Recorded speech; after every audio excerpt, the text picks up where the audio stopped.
শীতের সময় ড্রাগন গাছে খুব একটা নতুন ডাল বার হয় না, তবে আস্তে আস্তে শীতের ভাগটা কমছে, ড্রাগন গাছে কিন্তু নতুন ডাল আসতে শুরু করেছে।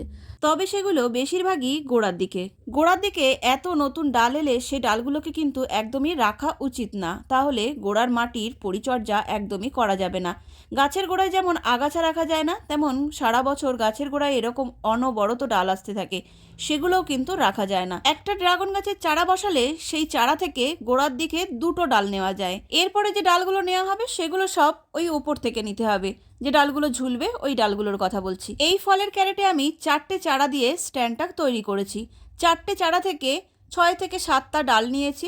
সেই ডালগুলো আমি সোজা করে ওপরে তুলেছি, তারপর টায়ারের ওপর থেকে ঝুলিয়ে দিয়েছি। এই যে দুটো কচি ডাল আমি ছেড়ে দিলাম, কাটলাম না, এগুলোকে আমি টায়ারের ভিতর দিয়ে ঝুলিয়ে দেব, কারণ ওগুলো অনেকটাই উপর থেকে বেরিয়েছে। ফল হওয়ার জন্য যে ডালগুলো রাখবো সবই এই উপর থেকে।